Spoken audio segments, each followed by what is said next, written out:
केतन अग्रवाल 25-26 वर्षाचा तरुण आणि सिया गोयल 20 वर्षाची तरुणी हे दोघंही मोठ्या व्यावसायिकांचे लेकरं होते. या दोघा जणांचं लग्न फेब्रुवारी महिन्यामध्ये जमलं होतं आणि लग्न जमल्यानंतर हे दोघ जण वेगवेगळ्या ठिकाणी फिरायला सुद्धा जात होते. अशाच पद्धतीनं दोघ जण 18 जून रोजी लोहगडावर फिरण्यासाठी गेले होते.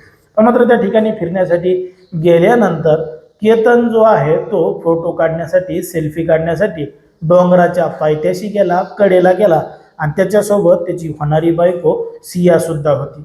पण मात्र जेव्हा तो सेल्फी काढण्यासाठी डोंगराच्या कडेला गेला तेव्हा त्याचा त्या ठिकाणाहून पाय घसरला आणि तो 300 ते 400 फूट खोल असणाऱ्या दरीमध्ये कोसळला. आता हे सगळं पाहून त्याची होणारी बायको सिया ही जोरजोरात आरडू लागली होती, ओरडू लागली होती, लोकांकडं मदत सुद्धा मागत होती. तिने त्या ठिकाणी असणाऱ्या सिक्युरिटी गार्डला बोलवलं. घटनास्थळी तात्काळ पोलिसांना बोलवण्यात आलं. जे आपत्कालीन विभागाचे कर्मचारी असतात त्यांना सुद्धा त्या ठिकाणी बोलवण्यात आलं आणि बोलवण्यात आल्यानंतर तो खाली पडलेला जो केतन होता त्याला त्या ठिकाणाहून बाहेर सुद्धा काढण्यात आलं. पण मात्र बाहेर काढल्यानंतर समजलं की 300 ते 400 फूट खोल दरीमध्ये कोसळल्यामुळं त्याचा मृत्यू झालेला आहे, त्याचा जीव गेलेला आहे. मग त्याचा जीव गेल्यानंतर एका मोठ्या व्यावसायिकाच्या घरामध्ये दुःखाचा डोंगर कोसळलेला होता. सगळं शोकाकुल वातावरण होतं आणि ती जी होणारी बायको होती ती सुद्धा ढासाढासा रडू लागली होती आणि त्यांच्या दुःखामध्ये सहभागी झाली होती. आता त्या घरच्यांच्या कुटुंबांनी कोणावरही काही संशय घेतला नाही. हा एक अपघात आहे म्हणून त्याची नोंद सुद्धा पोलीस ठाण्यामध्ये करण्यात आली आणि घरामध्ये शोकाकुल वातावरण सुद्धा होतं. पण मात्र जेव्हा केतनच्या बहिणीला संशय आला आणि तिनं होणारी बायको सियाला घडलेला प्रकार विचारला तेव्हा तिच्या बोलण्यामध्ये तारतम्य वाढून आलं. तेव्हा मात्र या संपूर्ण प्रकरणामध्ये घडलेलं होतं आणि दडलेलं होतं एक धक्कादायक प्रकरण, धक्कादायक घटना.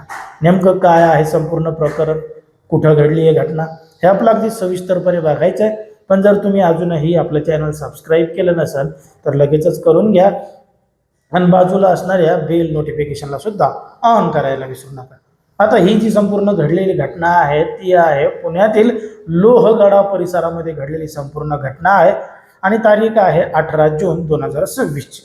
18 जून 2026 रोजी पुण्यातील मोठा व्यावसायिक विशाल अग्रवाल यांचा मुलगा केतन अग्रवाल हा त्याच्या होणारी बायको सिया गोयलला घेऊन या ठिकाणी फिरायला गेला होता. म्हणजे केतननं सियाला फिरायला नेलं नव्हतं तर उलट सियानंच बळजबरी केतनला या गडावर फिरायला आणलेलं होतं. तो त्या गोष्टीला विरोध करत होता. या अगोदर सुद्धा आपण या ठिकाणाहून येऊन गेलो आहोत पण मात्र पुन्हा त्या ठिकाणी काय जायचंय म्हणून त्यानं विरोध सुद्धा केला होता. पण मात्र होणारी बायको नाद लावत होती. त्यांच्या घरच्यांना सुद्धा म्हणत होती की त्याला माझ्यासोबत पाठवा, त्याला माझ्यासोबत पाठवा. 19 तारखेला माझा वाढदिवस आहे, वाढदिवसाचं सेलिब्रेशन करायचं आहे म्हणून एक दिवस अगोदर आम्हाला त्या ठिकाणी जायचंय असं त्या सियानं केतनच्या घरच्यांना आणि केतनला सांगितलं होतं. म्हणून ती त्याला घेऊन त्या ठिकाणी फिरायला गेली होती. जेव्हा दोघं जण लोहगडावर पोहोचले आणि केतन सेल्फी काढण्यासाठी त्या कठड्याजवळ गेला तेव्हा त्या ठिकाणाहून तो खाली कोसळला आणि त्याचा जागीच मृत्यू झाला.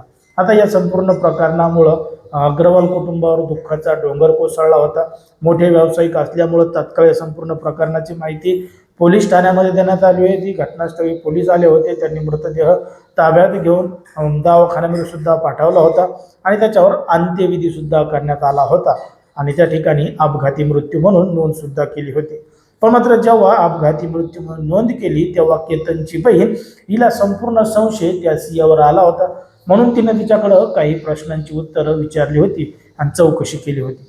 तेव्हा ती उडवाउडीची उत्तरं देत होती. जे एकदा सांगितलंय ती पुन्हा बदलत होती. मग याच बोलण्यामुळं केतनच्या बहिणीला मोठा संशय आला. तिनं परिवाराला विश्वासात घेतलं, घडलेलं संपूर्ण प्रकरण सांगितलं. तेव्हा परिवाराला सुद्धा मोठा धक्का बसला. त्यांनी तात्काळ पोलीस स्टेशनमध्ये जाऊन घडलेला संपूर्ण प्रकार सांगितला आणि तिथून पुन्हा एकदा तपास करायला सुरुवात केली. जेव्हा तपास करायला सुरुवात केली तेव्हा समजलं की केतन आणि सिया हे दोघं जण जेव्हा लोहगड परिसरामध्ये फिरत होते तेव्हा त्यांच्या पाठीमागं एक तरुण सुद्धा फिरत होता. भर उन्हामध्ये त्यानं हुडी जॉकेट आणि तोंडाला रुमाल आणि कानामध्ये हेडफोन सुद्धा घातले होते. जणू काही तो त्याचा चेहरा दिसू देत नाहीये.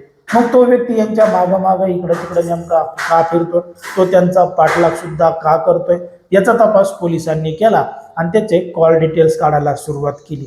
जेव्हा त्याचे कॉल डिटेल्स काढले तेव्हा समजलं की तो आणि ती सिया हे दोघं जण एकमेकाच्या कॉन्टॅक्टमध्ये आहेत. यांचं तासनतास वारंवार फोनवर बोलणं सुद्धा झालेलं आहे. मग पोलिसांनी तेच धागेदोरे पकडून दोघा जणांना सुद्धा चौकशीसाठी ताब्यात घेतलं आणि पोलिसांच्या पद्धतीनं विचारलं तेव्हा घडलेलं संपूर्ण प्रकरण समोर आलं. सियानं सांगितलं की तिचं एका चेतन नावाच्या तरुणाबरोबर प्रेम संबंध होते, तो तिचा बॉयफ्रेंड होता. हे दोघं जण एकमेकांच्या प्रेमात होते, पण मात्र घरचे बळजबरी तिचं लग्न केतन नाव अग्रवाल सोबत लावून देत होते. आता केतन अग्रवाल हा एक बड्या व्यावसायिकाचा मुलगा होता, करोडपती अब्जोपती होता. लग्नामध्ये 17 कोटी रुपयाचा साधा पॅलेस त्यांनी लग्नासाठी बुक केला होता. पण मात्र तरी सुद्धा त्या सियाला याच्यापेक्षा तोच प्रियकर मोठ्या प्रमाणात आवडत होता.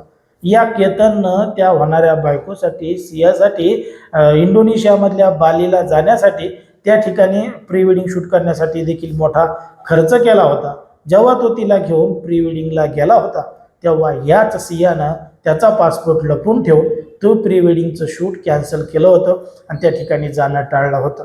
आणि तिनं केतनला मारण्याचा ठराविक प्लॅन सुद्धा केला होता. आणि ठरल्याप्रमाणे तिनं 14 जून रोजी केतनला लोहगडावर नेलं होतं आणि त्या ठिकाणाहून ढकलून देण्याचा प्रयत्न केला होता. पण मात्र त्यावेळी तो त्या ठिकाणाहून वाचला होता. आणि जेव्हा त्यानं तिला विचारलं की तुम्हाला धक्का का दिलाय, तुम्हाला का पाडलं, तेव्हा तिनं सांगितलं की तुझ्या पायाखाली साप आला होता. जर मी तुला ढकललं नसतं तर तो साप तुला चावला असता, म्हणून मी तुला ढकललं. तिने त्याला मिठी मारली आणि गोड गोड बोलून तिचं तिच्यावर किती प्रेम आहे हे तिनं त्या ठिकाणी दाखवून दिलं. त्याच्यामुळं प्रेमाच्या नात्यामध्ये गुंतल्यामुळं तो सगळं काही विसरून गेला आणि त्यानं डोळे झाकून तिच्यावर विश्वास ठेवला. पण मात्र तिच्या डोक्यामधला जो शैतानी प्लॅन होता तो काही केल्या कमी होत नव्हता.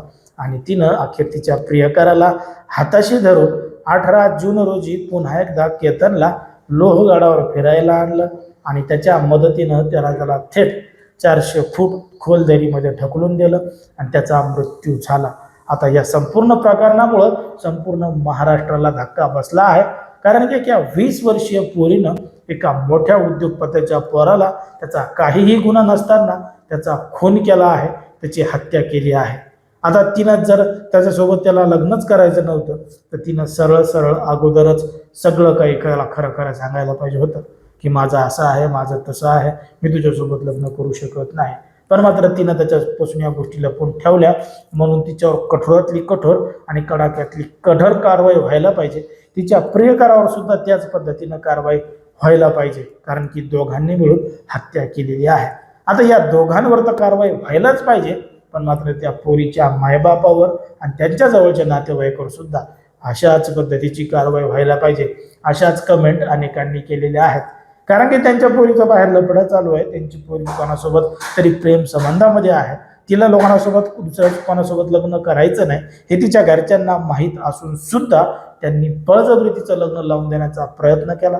त्याच्यामुळं एका बेगुन्हा व्यक्तीचा त्या ठिकाणी जीव गेला. म्हणून तिच्यावर तिच्या घरच्यांवर सुद्धा कठोरातली कठोर कारवाई व्हायला पाहिजे अशीच मागणी अनेकांनी केली. आता ज्या पद्धतीने संपूर्ण प्रकरण घडलंय त्याच्यावर तुम्हाला काय वाटतं ते तुम्ही अगदी स्पष्टपणे कमेंटमध्ये सांगा. अशाच पद्धतीचे नवनवीन व्हिडिओ पाहण्यासाठी आपल्या चॅनलला लगेच सबस्क्राईब करायला सुद्धा विसरू नका. कारण की कोणाच्याही भावना दुखवणं, कोणाचंही मन दुखवणं हा आपला उद्देश नाही. समाजामध्ये जे घडतंय आणि मीडियामध्ये जे दिसतंय तेच सांगायचं काम आपण या ठिकाणी करत असतो. लोकांना सावध आणि सतर्क राहण्याचं सुद्धा आवाहन करत असतो.